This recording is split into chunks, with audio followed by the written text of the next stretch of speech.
Las relaciones entre Estados Unidos y Venezuela parecían distenderse y amilanarse tras el intercambio de prisioneros ocurrido hace tan solo algunas semanas. Sin embargo, Donald Trump golpeó la mesa, dio un giro de 180 grados a esta trama y anunció un aumento a la recompensa de Nicolás Maduro por $50 millones, tras lo cual hizo algo muchísimo más concreto y menos simbólico, que es el envío de 3 destructores militares, ni más ni menos, hacia las costas venezolanas, con la misión de recabar información acerca de los cárteles y atacar si fuera el caso. La última invasión de Estados Unidos a un país latinoamericano ocurrió en Panamá en los años 80, donde las tropas gringas desembarcaron y apresaron al dictador Manuel Noriega bajo el cargo de narcotráfico. Irónicamente, Noriega era un agente numerario, era un miembro activo, era un agente de la CIA norteamericana con su carnet incluido. Se les torció. Maduro y Noriega son personas diferentes,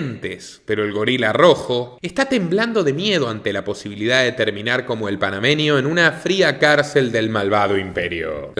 Last night I ordered U.S. military forces to Panama. No president takes such action lightly. For nearly 2 years, the United States, the nations of Latin America and the Caribbean have worked together to resolve the crisis in Panama, to combat drug trafficking, and to protect the integrity of the Panama Canal Treaty. Many attempts have been made to resolve this crisis through diplomacy and negotiations. All were rejected by the dictator of Panama, General Manuel Noriega, an indicted drug trafficker. Last Friday, Noriega declared his military dictatorship to be in a state of war with the United States. That was enough. As president, I have no higher obligation than to safeguard the lives of American citizens.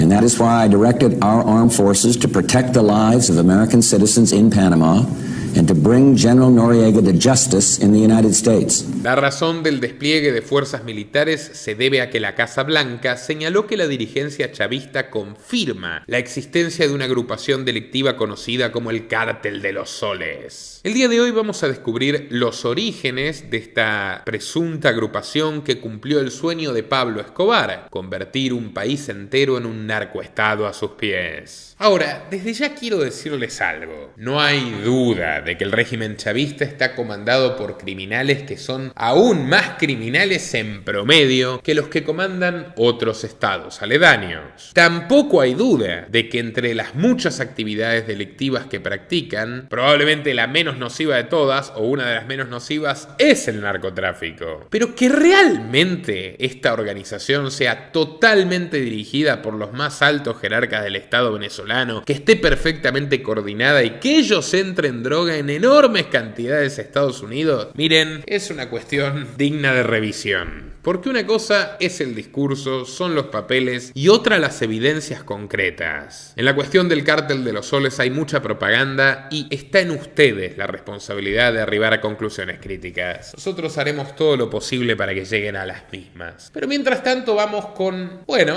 lo suculento de esta trama. Adelante. El siguiente contenido se ha realizado bajo los más estrictos parámetros ETSA de YouTube, en un contexto netamente periodístico, educativo y documental.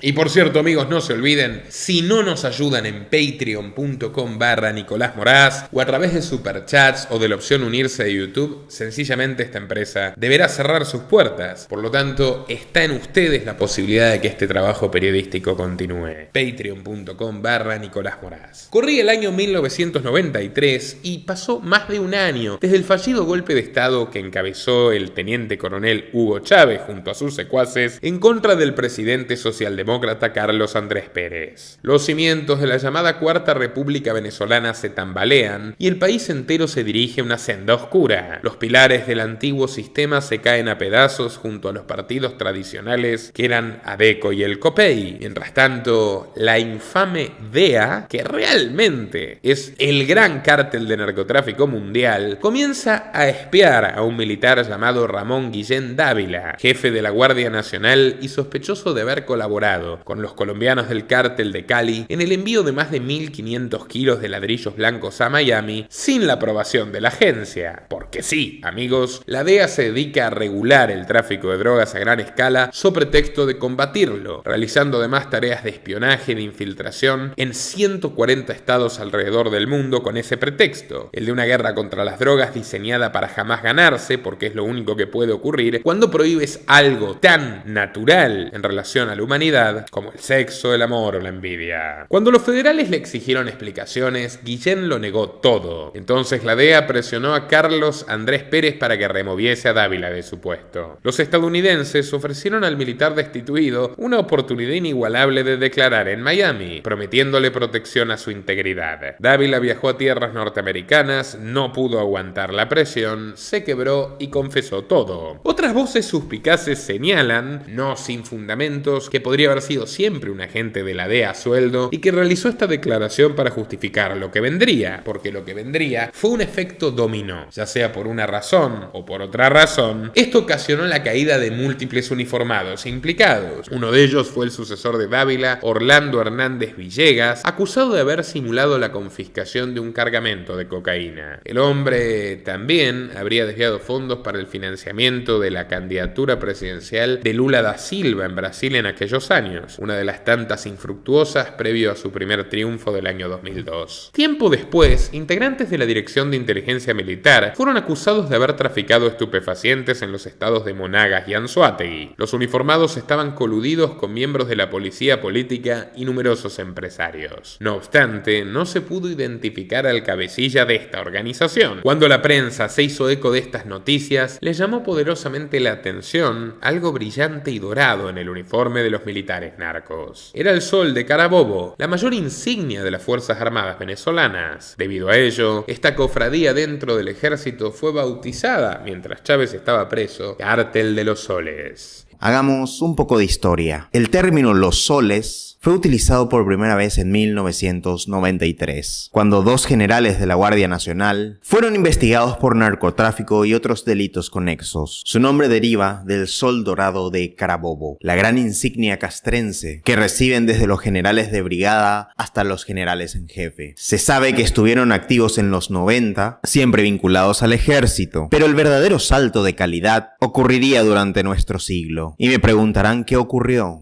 Bueno, en 2002 hubo dos hechos claves. La interrupción del proceso de paz entre las FARC, es decir, las Fuerzas Armadas Revolucionarias de Colombia, y el gobierno del entonces presidente colombiano Andrés Pastrana. Esto implicó que los insurgentes perdieran territorio seguro al sur de Colombia, lo que los obligó a verse en la necesidad de buscar otro refugio. El segundo hecho clave correspondería al fallido golpe de Estado a Hugo Chávez. Los efectos del golpe llevaron a Chávez a limitar su círculo de confianza y muchos cargos de influencia o lucrativos se entregaron a los individuos más fieles del ejército. Y es finalmente aquí donde aparece nuestro protagonista, Diosdado, que supo aprovechar en su beneficio la confianza depositada por el comandante. Finalmente, según los registros de la DEA, en 2005, el líder bolivariano ordenó una serie de reuniones para discutir el ingreso en el negocio de la droga. Según señalan los documentos, Chávez instó al grupo a promover sus objetivos políticos, incluida la lucha contra los Estados Unidos,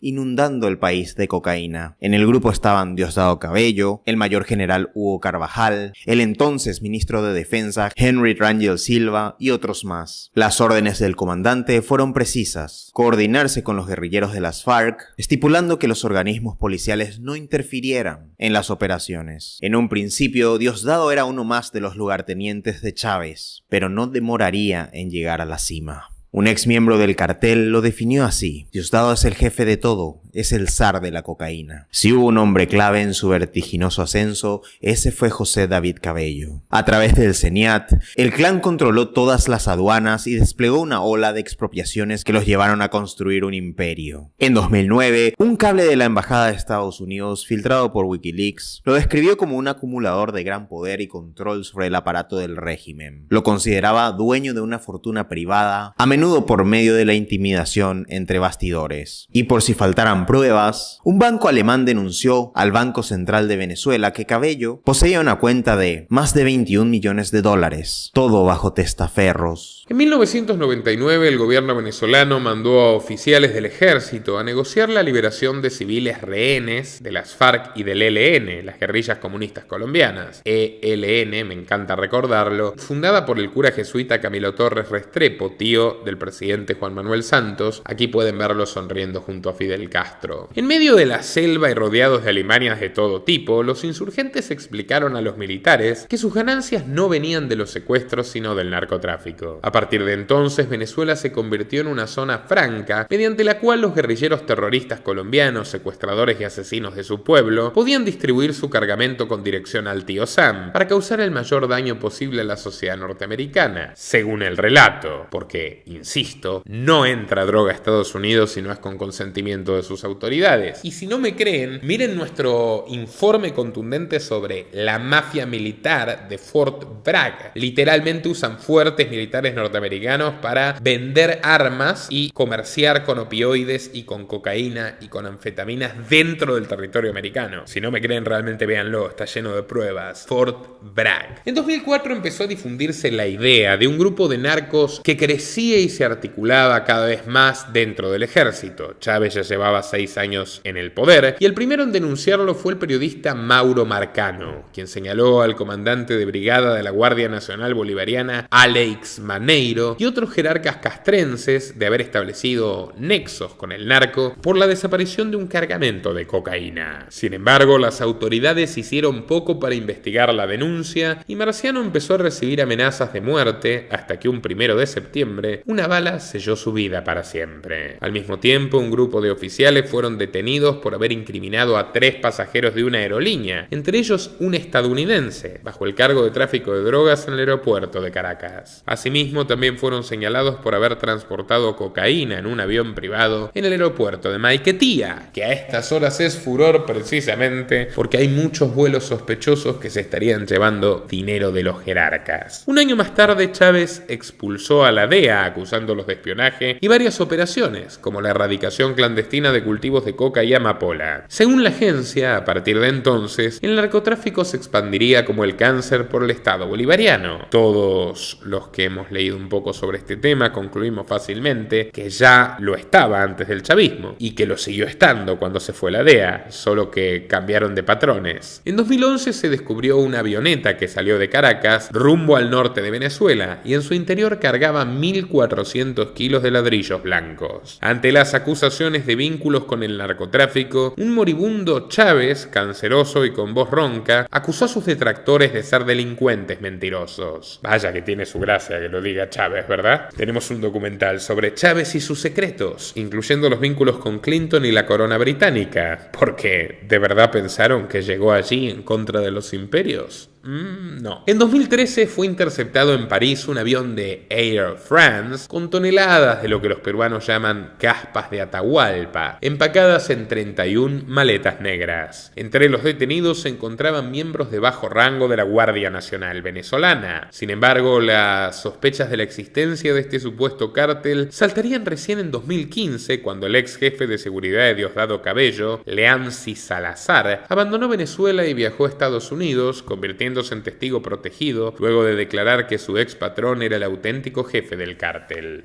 El nepotismo de Diosdado Cabello no hizo más que seguir creciendo. En 2015 su esposa Marlene Contreras fue ascendida a ministra del Turismo. He decidido, sustituyendo al compañero Andrés Izarra, que va a nuevas tareas, designar a la compañera diputada Marlene Contreras como nueva ministra de Turismo. Marlene Contreras, gran compañera, que en estos 5 años como diputada, bueno, ha estado en las comunidades trabajando, gran conocedora de todos estos temas, los ha estudiado a fondo. Marlene, bienvenida al gobierno bolivariano.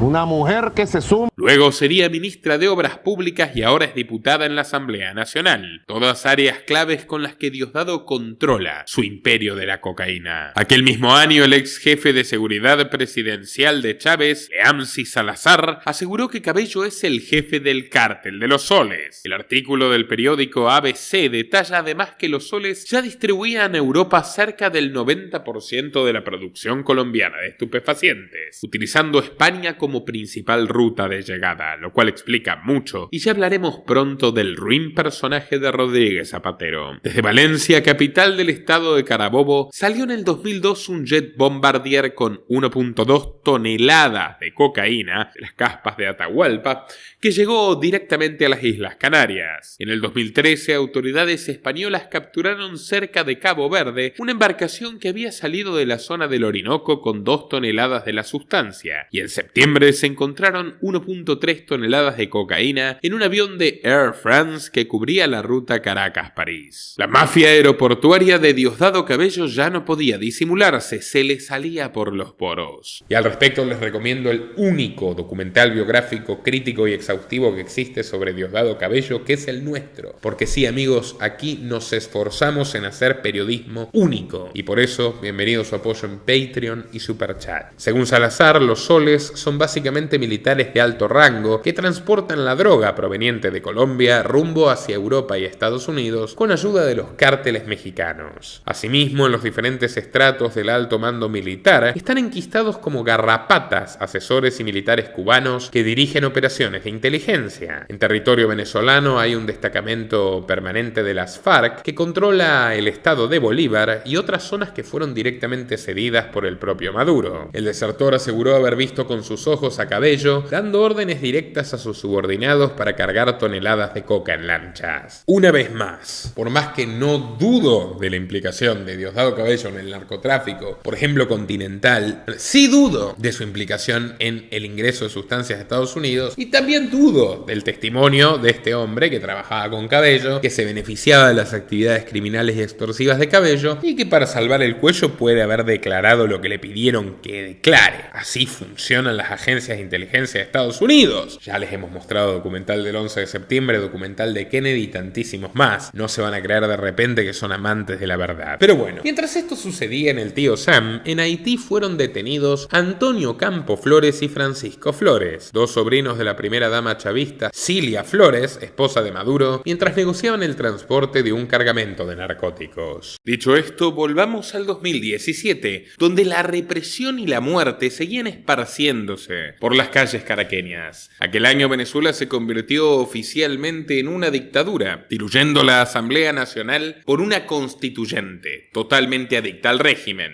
Dictadura en formato clásico, hace tiempo que tenían las prácticas dictatoriales, pero bueno, cayeron así las primeras sanciones comerciales de los Estados Unidos que hicieron caer en picada la producción de petróleo, que es la principal fuente de dólares de los autócratas. Más que nunca, la supervivencia de Venezuela quedó atada al crimen organizado y al contrabando de oro, gasolina y narcóticos que encabeza, sin lugar a discusión, Diosdado Cabello. A través de esta red, Cabello ingresa personalmente alrededor de $500,000 mensuales, recaudados por cada uno de los comandantes de los 24 estados venezolanos. Así lo reportaron fuentes directas al periódico ABC, que es el más antiguo vigente en España. Cito: cada comandante recolecta en negro una cantidad de dinero en sobornos para dejar pasar la droga y los conducen a la capital cada 15 días. Montos van de 10 a $15,000 de acuerdo a la productividad de cada estado y se entregan personalmente y en mano a Diosdado Cabello, que lo cuenta sin máquina.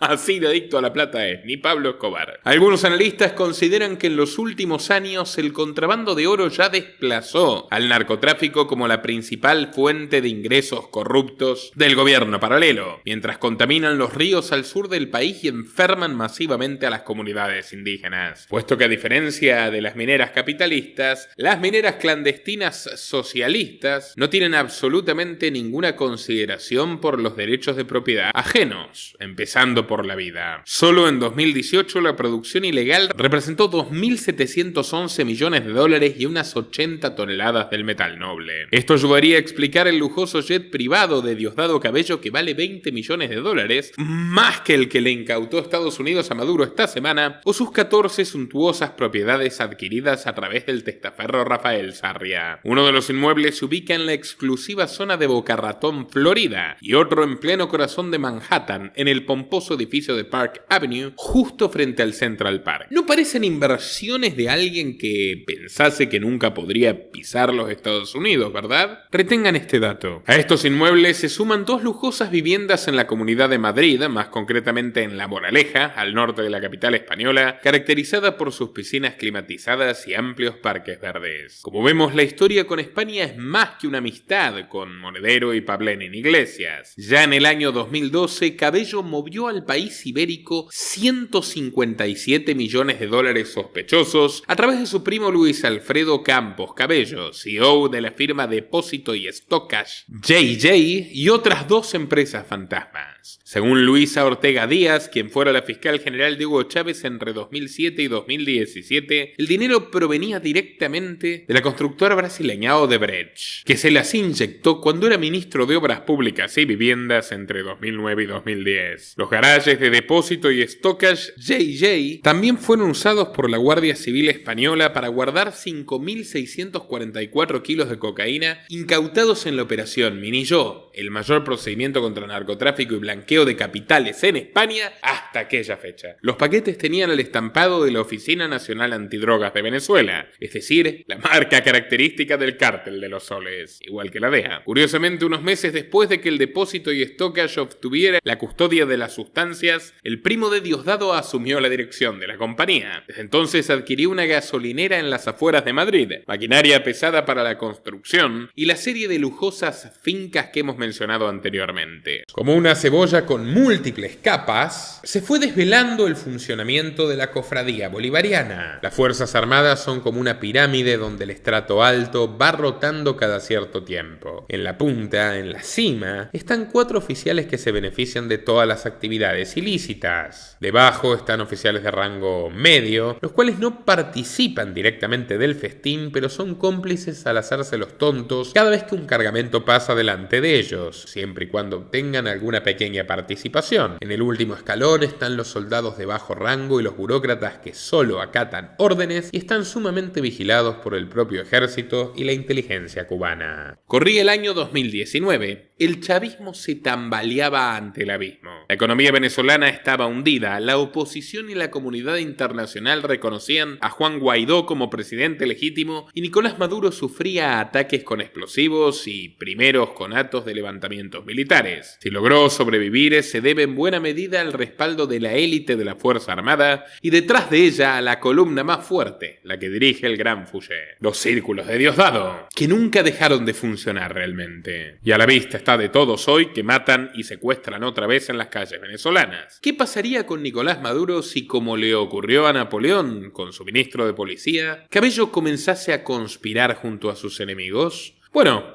esta es una posibilidad tangente desde hace al menos 5 años. Según reveló la agencia estadounidense Associated Press en julio de 2019, Cabello recibió en Caracas a un alto funcionario del gobierno de Donald Trump. El objetivo, persuadirlo de aceptar un acuerdo electoral para sanear la crisis venezolana. ¿Qué le ofrecía el enviado de la Casa Blanca? Garantías para Cabello y otros funcionarios del régimen en caso de que pierdan las elecciones. Según relata AP, el presidente de la Asamblea Nacional Constituyente se mostró más que interesado e incluso necesitado. Washington lo había sancionado por narcotráfico y lavado de dinero y tiene todavía hoy sus activos congelados. Para más morbo, aquel enviado desde el norte no era otro que un representante de Mike Pompeo, el mismísimo secretario de Estado del trumpismo que declaró las sanciones en su día. Y existen otros indicios de que la oferta realmente llegó a seducirlo. Aquel año Diosdado se lanzó una gira internacional por Vietnam, Corea del Norte, China y Rusia, donde se reunió con el presidente de la Duma, Vyacheslav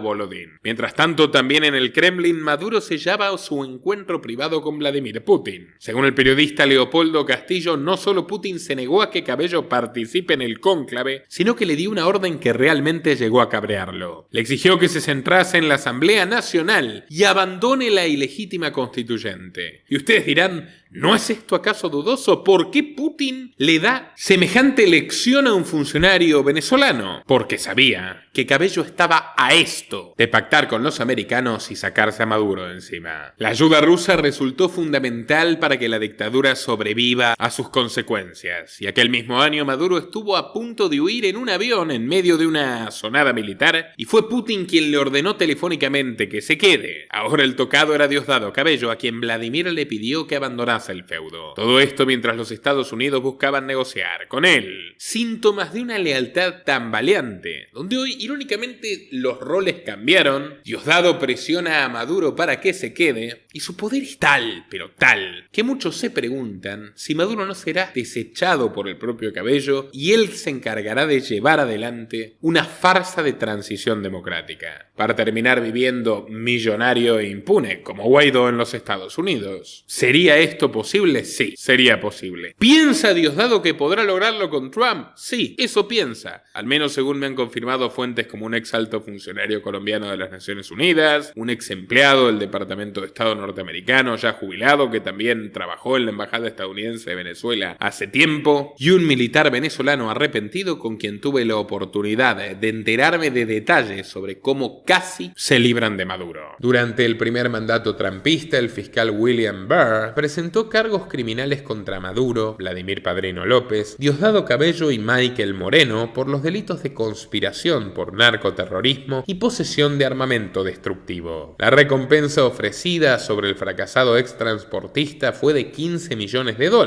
El fiscal del Distrito Sur de Nueva York de aquel entonces, Geoffrey Berman, señaló que la dictadura bolivariana tenía la intención de inundar Estados Unidos de polvo blanco para atentar contra la salud pública de dicha nación.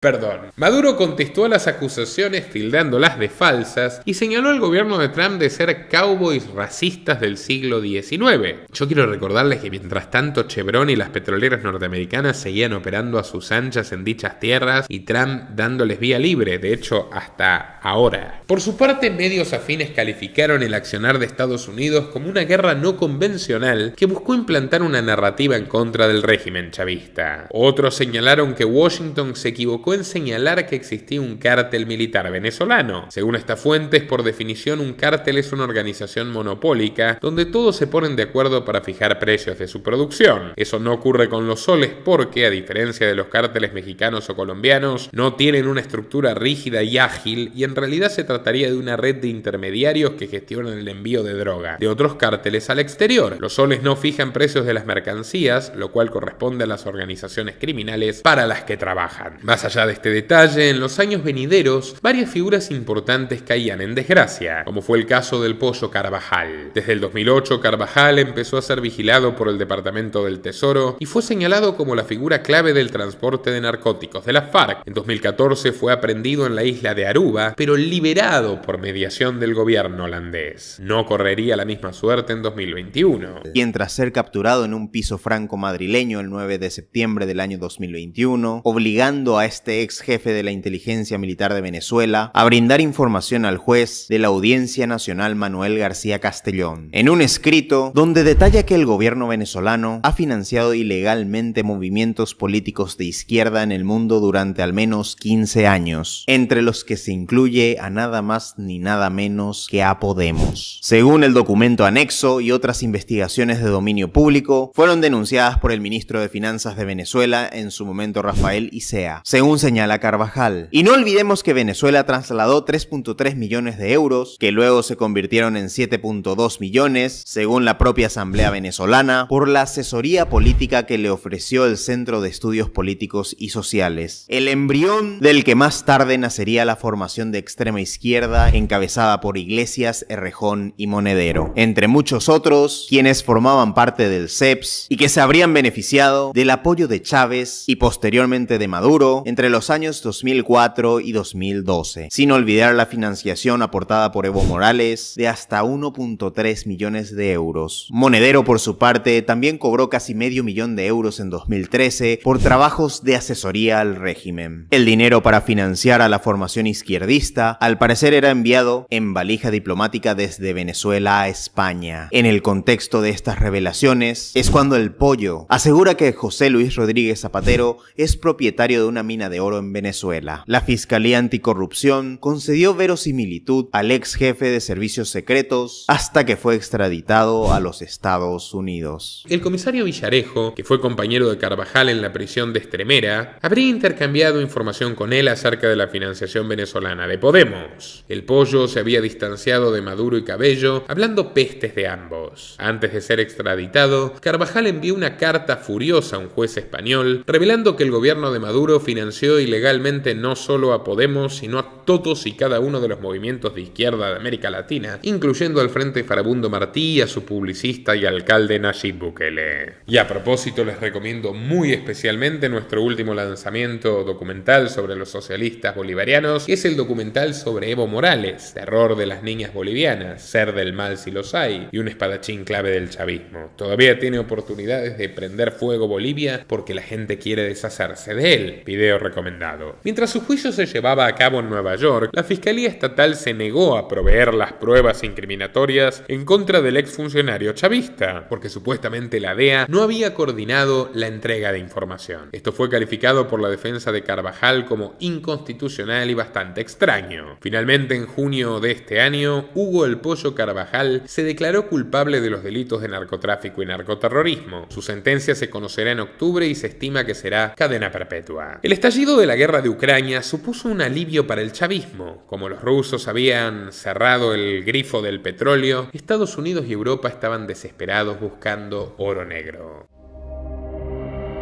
El gobierno de Joe Biden decidió levantar las sanciones contra Venezuela a cambio de que el régimen se porte mejor con los opositores y garantice la celebración de elecciones. Eso sí, no dijeron qué tipo de elecciones, fueron absolutamente nefastas. Maduro, básicamente, cometió un fraude atroz y la administración demócrata sancionó nuevamente a la dictadura, pero sin tocar el tema del petróleo. Subieron la recompensa por la cabeza del autócrata caribeño a $25 millones y 15 millones para el ministro de Defensa Vladimir Padrino. Mientras tanto, la justicia venezolana remató la sede del diario opositor El Nacional, con más de 80 años de existencia y que funcionaba digitalmente desde España. Los lotes del terreno fueron regalados a Cabello, que había amenazado al diario por reproducir los informes de ABC sobre narcotráfico. Ellos pueden perseguir y perseguir a la prensa, sin embargo, la verdad siempre se las ingenia para salir a la luz. En 2023, el nombre de Cabello figuró en los Narcofiles, una investigación periodística transnacional sobre el crimen organizado que recibió ayuda de la DEA, que es el máximo organismo de crimen organizado en lo que a drogas refiere, y de filtraciones colombianas. Los documentos revelaron que Tarek El Aissami, por entonces presidente de PDVSA, y el temible ministro de Defensa Vladimir Padrino López ocuparon lugares trascendentes en la dirección del cártel. Curiosamente, la cabeza de El Aissami no tardaría en rodar. El chavismo lo desplazó en marzo de 2023 por iniciativa fundamentalmente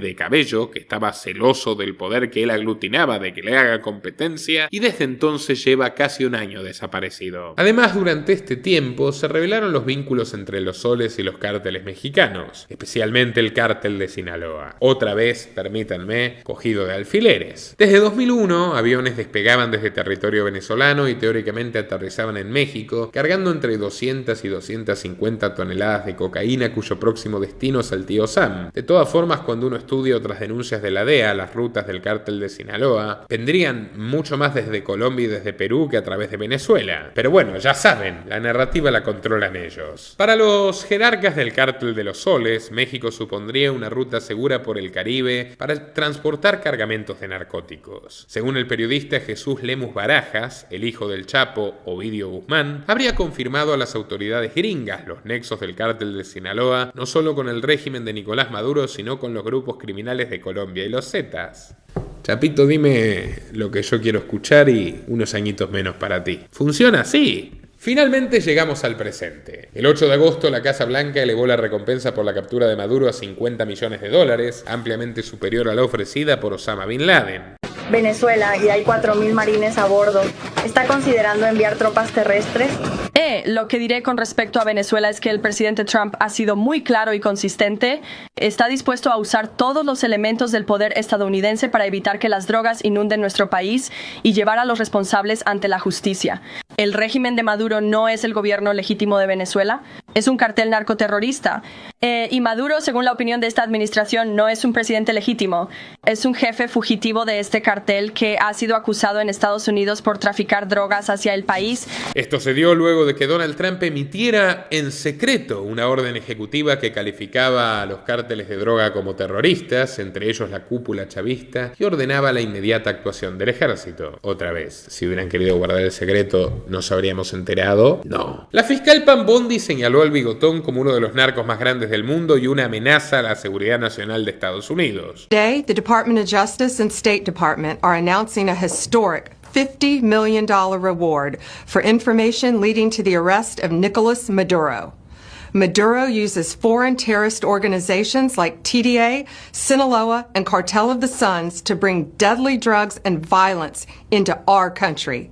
To date, the DEA has seized 30 tons of cocaine linked to Maduro and his associates, with nearly 7 tons linked to Maduro himself, which represents a primary source of income for the deadly cartels based in Venezuela and Mexico. Los burócratas chavistas emitieron un grito en el cielo y cuestionaron naturalmente la postura estadounidense. Otros cuestionaron que Estados Unidos siga considerando la existencia del cártel de los soles, cuando según ellos, en el informe 2025 de la DEA, la organización criminal, ni siquiera figura. Tampoco hay documentación fehaciente que señale a Venezuela como un narcoestado. Y es verdad, aunque lo digan los chavistas, es verdad. Básicamente, la excusa del narcoterrorismo es un pretexto para que alguien que dijo que no iba a armar nuevas guerras arme otra guerra. Por supuesto que si a Trump esto le sale bien, se lleva a Maduro, se lleva a Diosdado, libera a Venezuela y no corre sangre inocente en las calles, ojalá, va a tener un inmenso rédito electoral entre los votantes hispanos que lo están abandonando en masa por sus absolutamente crueles políticas de deportación. Sin embargo, si esto se llega a empantanar, si se llega a complicar, si se llega a convertir en una intervención sangrienta donde mueran muchísimos civiles, o si es otra bomba de humo y finalmente no pasa nada, o si se cambia Maduro por Diosdado con buenos tratos para los yanquis, pero la misma esclavitud para los venezolanos, esto le va a salir muy caro. Es necesario justificar cualquier acción o inacción desde la óptica de estamos defendiendo los intereses de los americanos, peleando contra los malos que infestan de droga nuestras calles y bla bla bla bla bla bla. Cuidado, que es el mismo pretexto que utilizará para poner su bota asesina sobre México, donde es absolutamente mucho menos probable que haya una operación quirúrgica, mucho menos probable aún. Lo que va a haber es una masacre multiplicada sobre la que ya existe, que ya está auditada por los Estados Unidos, como tanto en esta administración como en la de Lópezito, como en la de Calderón. Otros acólitos del chavismo señalaron que un supuesto informe de la ONU no señala a Venezuela como ruta del narcotráfico, pero sí a Estados Unidos como el mayor consumidor del planeta por su crisis de opioides y adicciones. Hace poco, como les dije, se descubrió una red militar en la base militar Fort Bragg, donde directamente los militares norteamericanos trafican estupefacientes y armas con sus socios mexicanos. De cualquier modo, el agua del río siguió su cauce y otros países se sumaron a la condena de Estados Unidos, señalando a Venezuela y al cártel de los soles como un peligro mundial. Lo han hecho así ya Ecuador, Paraguay y recientemente la Argentina de Milei. Un Maduro envalentonado y rodeado de sus jalabolas desafió a Trump a que lo capture si tenía las agallas de hacerlo. ¡Venga por mí! ¡Aquí lo espero en Miraflores! ¡No se tarde en llegar, cobarde! No lo digas dos veces, Nico. Parece que las palabras del gorila rojo llegaron hasta Washington, pues de la costa estadounidense partieron 3 transbordadores armados hasta los dientes rumbo a Venezuela. Los buques destructores del ejército estadounidense enviados a las aguas cercanas a Venezuela son el USS Gravely, el USS Jason Dunham y el USS Samson. Cuentan con el sistema de radares Aegis, uno de los más avanzados para rastrear y guiar misiles en alta mar. Tienen hangares para helicópteros, lo que les permite reconocer objetivos desde el aire y frustrar operaciones submarinas.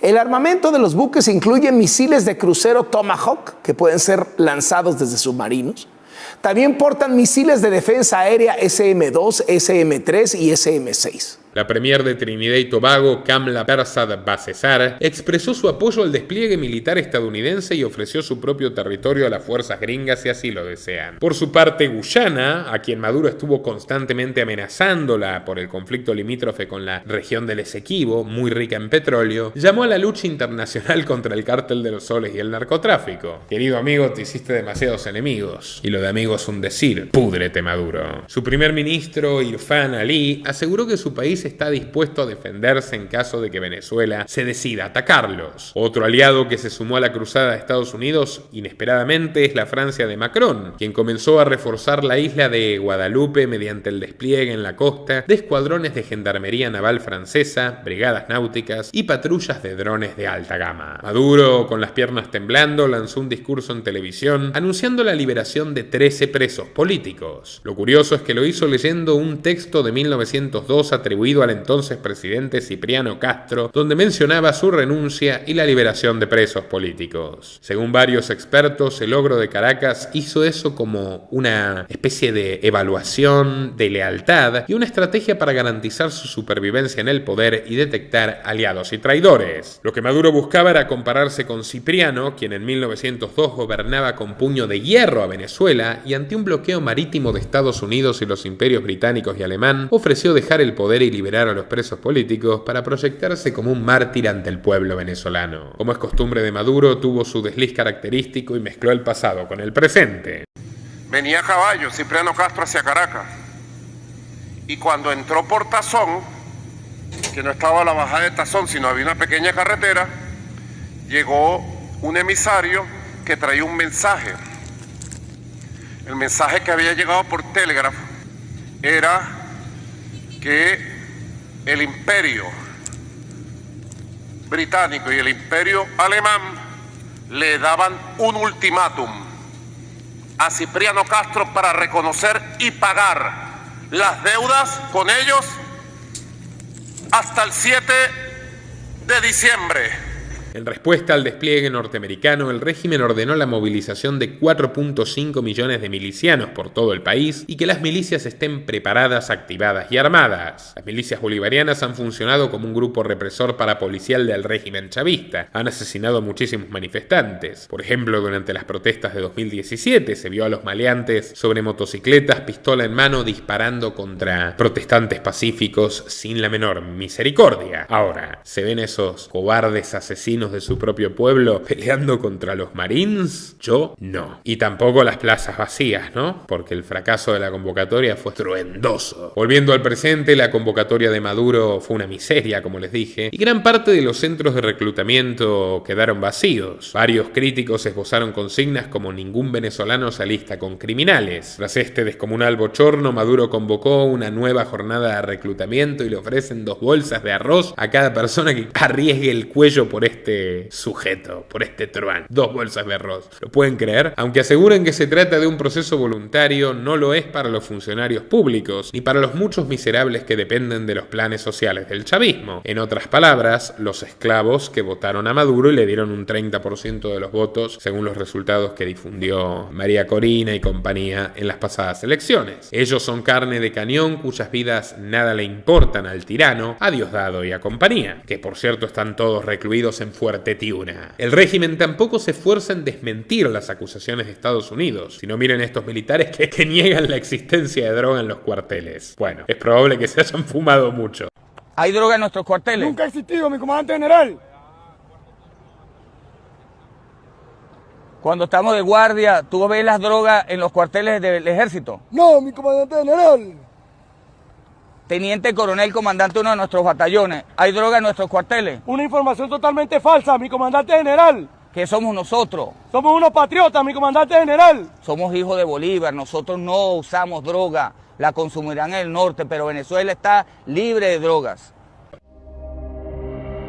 En un intento desesperado por reclutar personal, Maburro ofreció a jóvenes venezolanos becas de índole cultural y académica en Irán. Miren qué premio. Esto es una fachada porque el objetivo de los viajes es que estos chicos reciban instrucción militar con objetivos de seguridad estratégica para el chavismo. En caso de que las fuerzas gringas inicien el desembarco, no sería una invasión convencional. Según un ex jefe del Comando Sur del Ejército de Estados Unidos, los Marines desembarcarían en las playas venezolanas y de forma clandestina capturarían a Maduro y se lo llevarían rumbo al norte. Una operación de extracción quirúrgica como si removiesen un tumor maligno del cuerpo. Mientras tanto, el gobierno de Donald Trump ha señalado que utilizará todo su poder para detener el flujo de narcóticos que proviene de Sudamérica, especialmente de Venezuela, según ellos, hasta Estados Unidos. Que por cierto inventó y patentó el fentanilo, ¿no? Bueno, la disque líder de la oposición, María Corina Machado, y digo disque por toda la gente que terminó presa por su culpa, sostuvo que Trump va en serio con intervenir Venezuela y la presencia militar en las costas presionarán mucho al régimen chavista, especialmente a los altos mandos castrenses, quienes ya, según ella, no apoyan a Maduro, pero esta historia la escuchamos muchas veces. Dentro del Leviatán rojo reina la incertidumbre y el pánico, eso me consta. No creen que China y Rusia se estén solidarizando realmente con ellos. A China le deben mucho dinero y no se lo pagan, y Putin podría haber vendido la cabeza de Maduro en bandeja de plata en la cumbre de Alaska, como lo hizo antes con Bashar al-Assad en Siria, todo a cambio de quedarse con media Ucrania. Los herederos de Chávez están angustiados ante el silencio de sus socios autocráticos y a medida que las horas transcurren, sienten una tortura sobre sus cuerpos. Temen que les hayan soltado la mano. Mientras los buques de guerra estadounidenses, demorados por el huracán Erin, avanzan por los mares rumbo a Venezuela, la desesperación rodea a Maduro, que se encuentra densamente medicado directamente por el siniestro psiquiatra, su Rasputín Jorge Rodríguez. Según Bailey, que también la verdad, aunque le tengo mucho aprecio, hay que tomarlo con pinzas en todo esto, el avión presidencial venezolano viajó hasta Managua, la capital nicaragüense, cargado de dinero y de barras de lingotes de oro. En pocas palabras, Maduro estaría trasladando su fortuna robada para que la custodie su aliado Daniel Ortega, quien sería su próximo anfitrión. Estados Unidos, no contento con 3 buques, decidió enviar otros 3 más de respaldo: el US Lake Erie, un crucero con misiles guiados, y el US Newport News, un submarino de ataque rápido. La tensión se apodera del aire mientras Estados Unidos va fijando objetivos en Venezuela, al menos declarativamente. ¿Será este el fin definitivo de Nicolás Maduro, asesino de más de 10.000 compatriotas, que ha exiliado a 8 millones? ¿Será el final de esta pesadilla conocida como chavismo? No lo sé. ¿Qué opinan ustedes? Los leemos en los comentarios. Estados Unidos carece de la catadura moral para ser policía mundial y no sería la primera vez que lancen una cortina de humo espectacular. Su política exterior es un fracaso y el caso Epstein es uno de los mayores incentivos de Donald Trump para mover el foco de la opinión pública hacia otro asunto, que en este caso es el cártel de los soles. De todas formas, si existe una posibilidad para una liberación incruenta del pueblo venezolano, bienvenida sea. Amigos, compartan este video en WhatsApp, Twitter, Telegram, Facebook, en todas sus redes y grupos. Recompensen nuestro apoyo desde la opción unirse de YouTube o desde patreon.com/Nicolás Moraz, y también estaremos atentos a sus sugerencias de temas para nuevos documentales. ¿Les gustaría uno, por ejemplo, del oscurísimo fiscal venezolano Tarek William Saab? Ahí se los dejo. Hasta la próxima. Nuestro trabajo depende de tu apoyo. Para que siga siendo posible, realiza tu aporte desde tan solo $3 por mes a través de Patreon, en los enlaces que figuran en la descripción o en el comentario fijado. También podés hacerlo vía Bitcoin o desde la opción unirse de YouTube. Y si estás en Argentina, elegí el medio de pago de tu preferencia a través de Mercado Pago.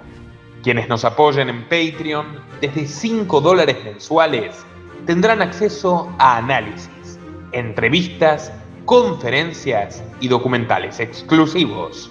También tenemos opciones para sponsors, así que publicita con nosotros a través de patreon.com/Nicolás Moraz.